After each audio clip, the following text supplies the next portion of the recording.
Morning everyone. দেখো just yoga ক্লাসটা শেষ হয়েছে আর আমি চেঞ্জ করে নিলাম। এক্সারসাইজ করার পর না ওই জামাটা পরে আর বেশিক্ষণ থাকতে ইচ্ছা করে না, গরম লেগে যায়।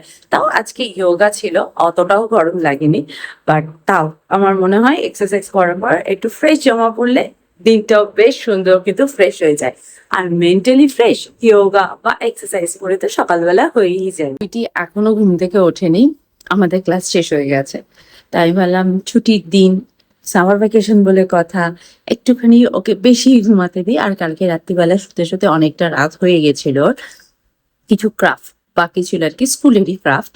তো হোমওয়ার্ক যেগুলো ছিল সেগুলো করছিল। ঠিক আছে, আর একটু আধ ঘন্টা বরং ও ঘুমাক, আর আমি ততক্ষণে একটু এদিককার ক্লিনিং গুলো করে নিই, দেন ব্রেকফাস্ট বানাবো আর একসাথে ব্রেকফাস্ট করবো। এক একদিন ধোসা করে খুব সুন্দরভাবে উঠে আসে, আজকে হচ্ছে ধোসা করার খারাপ দিন। দুটো ধোসা ফার্স্টে নষ্ট হয়ে গেছে। এখন একটু রাগি পাউডার দিয়ে দিয়েছি যাতে রাগি ধোসাও হয়ে যায় আর প্রপারলি উঠে আসে। আমি জানি না মানে এটা যে প্রপার চাটু গরম নয় বলে নাকি ব্যাটারটা ঠিকই, কারণ এই ব্যাটারটা দিয়ে আমি আগের দিনও খেয়েছি, ঠিক ছিল। কারণ ধোসা ব্যাটার তো আর একদিনে খেয়ে শেষ করা যায় না, অনেকটাই থাকে। আর সেদিনকে তো দিব্যি সুন্দর উঠেছে, আর আজকে দেখো কিছুতেই উঠছে। সেদিনকে বলে আমি কালকেই ধোসা খেয়েছি, কালকেই সুন্দর উঠেছে, আর আজকে দেখো উঠতেই চাইছে না। তো সেই জন্য ব্যাটারটার মধ্যে একটু রাগি পাউডার দিয়ে নিলাম, দিয়ে রাগি ধোসা করে নিলাম, একটু প্রোটিনটাও বেশি অ্যাড হয়ে গেল। আমি এখানে রান্না বান্না করবার জন্য যা যা প্রিপারেশন করা দরকার সব করে নিয়েছি, শুধু ভেজিটেবলটা যে তরকারিটা করবো সেটা কাটিংটা বাকি আছে। কারণ হচ্ছে সেটা কাটতে গেলে আমাকে জায়গা দরকার, করে জায়গাটা পুরো ফুল হয়ে গেছে। এখানে আমি মুসুরির ডাল বসিয়েছি আম দিয়ে, এখানে ভাত বসিয়েছি, এখানে কড়াইটা বসিয়েছি, আর এখানে আমি সয়াবিন ভিজিয়ে রেখেছি গরম জলের মধ্যে, খুবই গরম এটা এখন। এখানে আলুও কেটে রেখেছি, আর একটু আমের চাটনি করব, সেই জন্য আমি আমটাকে একটু কেটে ভিজিয়ে রেখেছি, এটা দিয়ে আমের চাটনি করবো। মোটামুটি সবকিছু রেডি হয়ে গেছে, এবার তরকারি করবার জন্য কি কি সবজি কাটবো সেটা একটু দেখি। তবে তরকারির জন্য কিন্তু আমি আলু কাট করে অলরেডি রেখে দিয়েছি। চলো ঝটপট করে এইগুলোকে বসিয়ে দিই, দেন সবজিটা। এখানে সয়াবিন রেডি হতে হতে আমার ভাত রেডি হয়ে গেছে, এখানে ডালেও সিটি দিয়ে দিয়েছে। চলো ভাতটাকে কভার করে দিই, ভাতও রেডি।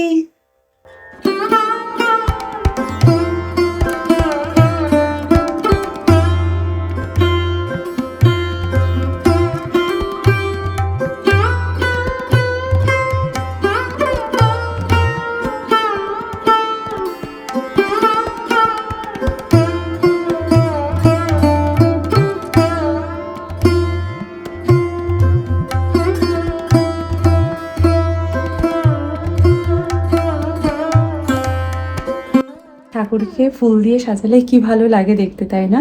সুন্দর, আর ধূপ ধুনোর গন্ধটা সবকিছু মিলেমিশে না ঘরটা একদম মোমো করে যখন পুজো করি। এরপর আবার প্রান্তিকে কল শুরু হবে, সুতরাং তার আগে লাঞ্চ কমপ্লিট করতে হবে। কি কি রান্না হয়েছে দেখ। কালকে এই জামাটা আমি পরেছিলাম বলে তোকে আজকে এই জামাটা পরতেই হবে। আমারটা বাথরুমে পড়ে আছে ওয়াশের জন্য। এটার মধ্যে রয়েছে আলু, রাঙালু অ্যান্ড পেঁপে। ওকে, এই রয়েছে সয়াবিনের ঝোল, এই রয়েছে আম ডাল, মাই ফেভারিট। এটা রয়েছে আমের চাটনি যেটা আমি গুড় দিয়ে করেছি। আচ্ছা, দই খাবি কি? ডাউন খাবি না? তাহলে ওই জন্য দই বেট, আমার ভালো লাগছে না দই খেতে, ওই জন্য আমি বেট করিনি। তোরা খেলে বেট করে দেবো। এখন যাচ্ছি মহারানীকে পড়তে দিতে। মহারানী বলে যাবি, একা পড়তে যাবে। ঠিক আছে, তুই আগে হাঁটবি, আমাকে নিয়ে যাও তুই। না কেন? আমাকে নিয়ে যা বাবা, আমাকে গার্ড দিয়ে নিয়ে যা। আমার ঘুম পাচ্ছে, আমি চোখ বন্ধ করে আছি, তুই আমার হাত কোথায়? এই দেখ, খুঁজেই পাচ্ছি না তোকে, তুই আমার হাত ধরে নিয়ে যাবি, ঠিক আছে? ঠিক আছে, আমি যাবই। ফেরার সময় আমি আবার চোখ খুলে আসবো, তাই না? দিকে দিয়ে এলাম বাইরে, এত সুন্দর হাওয়া দিচ্ছে, মনে হচ্ছে এবার ঝড় উঠবে। খুব ভালো লাগছে, এই লিফটে উঠে গরম লাগছে, ফ্যান চললেও গরম লাগছে। বাইরের প্রকৃতির হাওয়াটার মজাটাই আলাদা। একটু বন্ধুরা কল করছিল, তাই ভাবলাম একটু কথা বলে নি, কারণ অনেকক্ষণ হয়ে গেছে ওদের সাথে কথা হয়নি। ওরা এখনো ট্রেনে আছে, কত সময় লাগবে বলো বাড়ি যেতে হতে।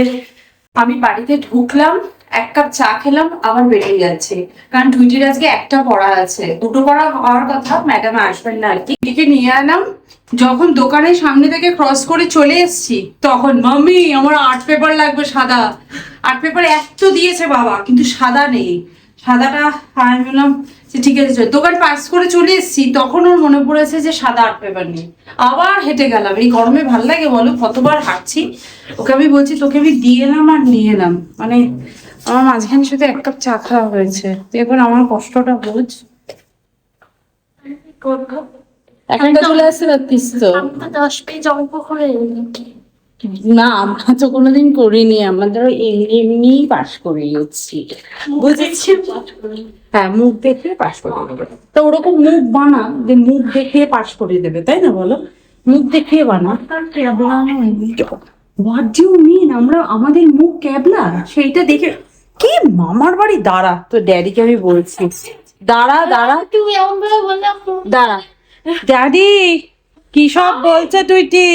এখন আমি ডিনার বানাবো, আর ডিনারে একটু লম্বা সম্বা প্রিপারেশন করব, কারণ আজকে আমার বানানোর ইচ্ছা আছে চিকেন সালামি স্যান্ডউইচ। তো স্যান্ডউইচ, চিকেন স্যান্ডউইচ খেতে খুবই ভালো লাগে। ব্রেকফাস্টে যদি মানে কোথাও যাচ্ছি, ব্রাঞ্চ করতে হবে, তাহলে কিন্তু চিকেন স্যান্ডউইচটা একদম পারফেক্ট, বা বাচ্চাদের টিফিনে দেওয়ার জন্য। সালামি মার্কেটে ইজিলি কিনতে পাওয়া যায়, কিন্তু আমার সেই সালামিগুলো খেতে ইচ্ছা করে না, কারণ হচ্ছে সেগুলো টোটালি প্রিজারভেটিভ থাকে, আর ওটা চিকেন থাকে না অন্য কিছু থাকে ভগবান জানে। তো সেই জন্য আমি আজকে ডিনারে চিকেন সালামি দিয়ে স্যান্ডউইচ করব। তো সালামিটা বানানোর জন্য আমি এখানে একটু বোনলেস চিকেন নিয়ে নিয়েছি, আর আমার সুন্দর এখানে চপার রয়েছে। তো চপারে আমি আগে পুরো চিকেনটাকে সুন্দরভাবে স্ম্যাশ করে নেবো।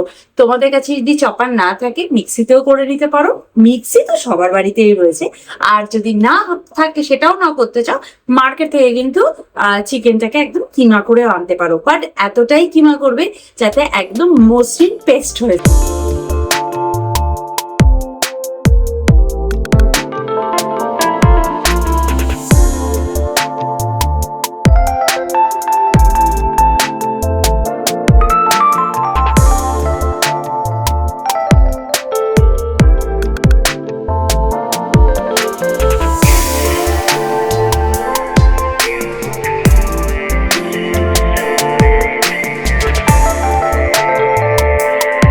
দেখো খুব সুন্দরভাবে কিন্তু চিকেন কিমাটা রেডি হয়ে গেছে। এরপর এটাকে একটা পাত্রে বের করে দেবো। এখানে আমি চিকেন কিমাটাকে একদম রেডি করে নিয়েছি, আর চিকেন কিমাটা কিন্তু একদম স্মুথ, মানে কোনো রকম কিন্তু লাম্পস নেই। এরপর আমি এর মধ্যে কিছু মশলা দেবো, যেমন salt, red chilli powder, cumin powder, আর অনেকটা কিন্তু চিলি ফ্লেক্স অ্যাড করতে হবে। চিলি ফ্লেক্সটা অ্যাড করলে তবে কিন্তু টেস্টটা ভালো আসবে। দিয়ে এটাকে ভালো করে মিক্স করে নিতে হবে। এটাকে আমি সুন্দরভাবে মিক্স করে রেডি করে নিয়েছি, আর এরকম একটা পাত্রের মধ্যে আমি অয়েল ব্রাশ করে নিয়েছি। তোমরা চাইলে স্টিলের কোনো সরু গ্লাসের মধ্যেও দিতে পারো, তাহলে সালামির শেপটা আর কি সুন্দর গোল গোল হবে। এটা কিন্তু চৌকো চৌকোই হবে। তো এখন চিকেনটাকে ভালো করে একটু এই পাত্রটার শেপে দিয়ে দেবো। কত সুন্দর চিকেনটা স্ম্যাশ হয়েছে দেখো, যেরকম চাইছি সেরকম কিন্তু শেপ আমি দিতে পারছি। একটু ভালো করে গাটাকে এভাবে মসৃণ করে নেবো। দেন আমি এই পাত্রটার মধ্যে অ্যাড করে দিচ্ছি, একটু প্রেস করে দিচ্ছি। যেহেতু আমি অয়েল ব্রাশ করেই দিয়েছি, সুতরাং পাত্রের গায়ে লেগে যাওয়ার কোনো চান্সই নেই। তোমরা স্টিলের পাত্র ব্যবহার করতে পারো, সিলিকনের মোল্ড ব্যবহার করতে পারো। এরকম করে ভালো করে প্রেস করে দিলাম, যাতে আমার পিসগুলো সালামির সুন্দর চৌকো চৌকো আমি বের করতে পারি। এরপর আমি এখানে কড়াইয়ের মধ্যে একটু জল গরম বসিয়েছিলাম, দেখো জলটা পুরো ফুটে গেছে। তোমরা কোনো স্টিমারের মধ্যেও দিতে পারো। খুব সাবধানে এই পাত্রটাকে বসিয়ে দেবে। পাত্রটাকে এমন করে বসাবে যাতে পাত্রর নিচের দিকে জলটা থাকে, জলটা যাতে পাত্রের মধ্যে ঢুকে না। দেখো পাত্রটা হাফের একটু কম আছে। আমি এটার মধ্যে আর একটু গরম জল অ্যাড করে দেবো। এখানে আর একটু গরম জল অ্যাড করে দিয়েছি, পাত্রটা হাফ ডুবেই রয়েছে। এরপর আমি জাস্ট এই প্যানের ঢাকনাটা আটকে দেবো, আর গ্যাসটাকে মিডিয়াম ফ্লেমে রাখবো, একদম হাই ফ্লেমে না বা খুব লো ফ্লেমেও নয়, মিডিয়াম ফ্লেমে রেখে এটাকে 15 মিনিট মতো এটা স্টিম হতে দিতে হবে, কারণ চিকেনটাকে প্রপারলি কুক হতে দিতে হবে। এটা কিন্তু তোমরা এয়ার ফ্রায়ারে বা কোনো অয়েলে ভেজো না, তাহলে জিনিসটা স্যালামিটা সুন্দর হবে না। এটাকে স্টিমই করতে হবে। আর তোমাদের কাছে যদি এরকম কোনো পাত্র না থাকে, সিম্পল অ্যালুমিনিয়ামের ফয়েলের মধ্যেও কিন্তু গোল করে তোমরা ডিপ করে দিতে পারো। এটাকে দিয়ে সরু সরু করে অ্যালুমিনিয়াম ফয়েলের মধ্যে দিয়ে তোমরা সসেসও বানিয়ে নিতে পারো। তখন তাহলে ডাইরেক্ট তোমরা জলের মধ্যে দিতে হবে, তবে সিলটা যাতে খুব ভালোভাবে হয়, চিকেনের সাথে যাতে কোনোভাবে জলের কন্ট্যাক্ট না হয়। একদম মানে ফয়েলের মধ্যে দিয়ে তারপর তোমরা একটা প্লাস্টিক র্যাপ করে দিতে পারো, কিন্তু আমি একটু এই অ্যালুমিনিয়াম ফয়েলগুলোকে একটু অ্যাভয়েড করি, সেই জন্য আমি কাঁচের পাত্রেই দিলাম। তো এটা আমার মাইক্রোওয়েভ প্রুফ বোল, সেই জন্য কিছু হবে না। এটাকে মিনিমাম 15 থেকে 20 মিনিট মতো স্টিম হতে দিই, তারপর দেখাচ্ছি কিরকম হয়েছে। চলো 15 মিনিটস হয়ে গেছে। আমি এখন চিকেন যেটা বসিয়েছিলাম গ্যাসটাকে বন্ধ করে দিই, আর একবার খুলে তোমাদেরকে দেখাই এর হালাতটা কিরকম। একদম সুন্দরভাবে কিন্তু সেদ্ধ হয়ে গেছে, তবে আমি এটার স্টিমের মধ্যে আরেকটু রেখে দেবো, একটু কুল ডাউন হোক, তারপর আমি ওটাকে বের করবো। যখন ওটা কুল ডাউন হচ্ছে ততক্ষণ স্যালাডের জন্য বাকি সব জিনিস রেডি করে নিই, যেমন ভেতরে কিউকাম্বার, অনিয়ন, এগুলো লেটুস, এগুলো তো দিতে হবে, না হলে কি করে টেস্ট হবে। তো সেইগুলো সুন্দরভাবে রেডি করে নিই। স্যান্ডউইচটা বানানোর জন্য সমস্ত কিছু রেডি করে নিয়েছি। এখানে লেটুস, এখানে অনিয়ন একদম থিন করে সুন্দরভাবে স্লাইস করে নিয়েছি, কিউকাম্বার নিয়ে নিয়েছি, এখানে ব্রেডও আছে, বাটার নিয়ে নিয়েছি, আর ভেতরে একটু স্প্রেডের জন্য আমি এইটা ইউজ করব। এটা স্যান্ডউইচের জন্য খুব ভালো, এটার মধ্যে কিউকাম্বার, ক্যারেটের একটা টেস্ট থাকে, ভীষণ ভালো লাগে। এটা তো আমি ধোসা দিয়েও খাই, সেটাও খুব ভালো লাগে। আর এই হচ্ছে আমার সালামিটা একদম রেডি হয়ে গেছে। এটাকে এবার দেখো, আমি একটু বের করি। এটা কিন্তু বেশ গরম, এখন বেশ গরম, সরিয়ে দিই। তার জিনিসটা কি সুন্দর রেডি হয়ে গেছে। যেরকম পাত্রে রাখবে সেরকম শেপ হবে। এটা যদি গোল পাত্রে রাখতাম, সালামি গুলো খুব সুন্দর গোল গোল হয়ে বেরোতো। এবার আমি এগুলোকে জাস্ট স্লাইস করে কেটে নেবো। দেখো কতটা সফট হয়েছে, কতটা সফট হয়েছে দেখো, কতটা সফট অ্যান্ড জুসি হয়েছে চিকেনের ভেতরটা। দেখো কতটা সুন্দর হয়েছে, ভীষণ গরম এখন এটা। এই যে সালামিটা আমি রেডি করেছি, এটা তোমরা টিফিন বক্সে করে এয়ারটাইট কন্টেনারে রেখে দেবে, ডিপ ফ্রিজে রাখবে। মিনিমাম 1 সপ্তাহ তোমরা রাখতেই পারবে। আর আমি গ্যারান্টি দিচ্ছি, যদি এই কোয়ান্টিটিতে হয় 1 সপ্তাহ টিকবে না। এটা এমনি এমনিই খেতে খুব ভালো লাগবে।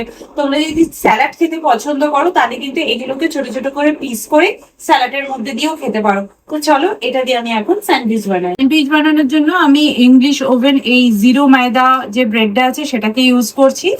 আর এখানে আমি ফার্স্টে এই স্প্রেডটাকে ইউজ করব, স্প্রেডটাকে লাগিয়ে নেবো। দেখো এর মধ্যে কিউকাম্বার আর ক্যারেটের খুব সুন্দর ছোট ছোট পিস থাকে, এটা খেতে কিন্তু বেশ লাগে। ভালো করে এটাকে লাগিয়ে নেওয়ার পর তোমরা যে কোনো স্প্রেডই লাগাতে পারো, না থাকলে এমনি টমেটো কেচাপও ইউজ করতে পারো। এই স্প্রেডটাই যে ইউজ করতে হবে তার কোনো মানে নেই। এরপর আমি দেবো হচ্ছে সালামিগুলো,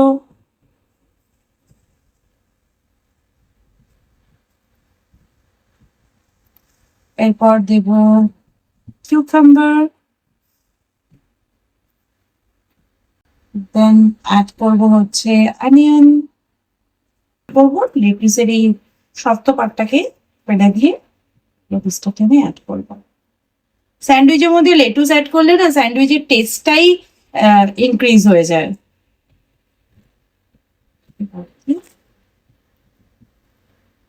দেন আমি এটাকে অ্যাড করব, আর এটার মধ্যে একটু বাটার ব্রাশ করে গ্রিল করে নেবো। এবার স্যান্ডউইচ গ্রিলটার মধ্যে আমি একটুখানি বাটার দিয়ে দিচ্ছি। দেন স্যান্ডউইচ গুলোকে আমি এর উপর রেখে দেবো। এর উপর আমি অল্প একটু বাটার দিয়ে দিলাম। তোমরা স্যান্ডউইচ গ্রিলে না দিয়ে এমনি চাটুর উপরও করে নিতে পারো। এবার এটাকে আটকে ভালো করে গ্রিল করে নেবো। ড্যাডি চলে এসো। এই যে সুইটি তো সালামি স্যান্ডউইচ। দাঁড়াও একটু কেচাপ নিয়ে নিস যদি লাগে।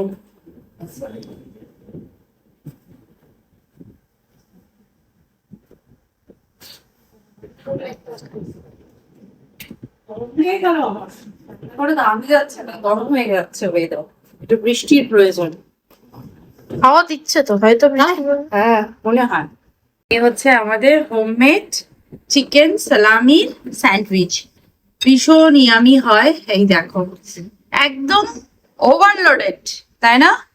আর একটা করে ব্রেড দিলে ভালো হতো, 3টে লেয়ার। চলো, ওই দিদি নাম্বার ওয়ানে যে স্যান্ডউইচটা দিয়েছিল টুইটি, চিকেন ছিল, একটাতে আলু প্যাটি আলু টাইপের ছিল, ওটাও কিন্তু খুব ভালো ছিল। বল, না না চিকেন ছিল, ওটা চিকেন স্যান্ডউইচ ছিল।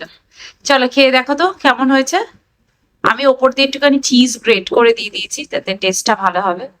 ও ইয়ামি চিকেনটা। চলো আমি একটু বাইট নিই।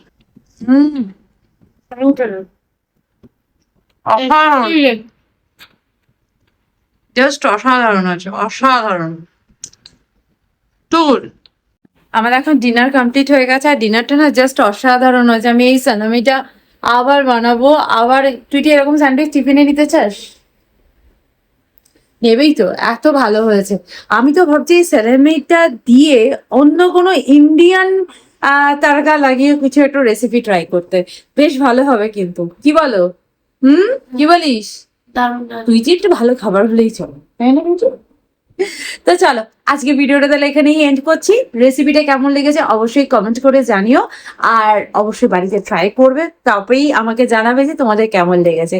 দেখা করবো নেক্সট ভিডিওতে। ততক্ষণের জন্য তোমরা খুব ভালো থেকো, সুস্থ থেকো, ভালো খাবার খাও আর সুস্থ থেকো। Bye bye, see you in next video. By.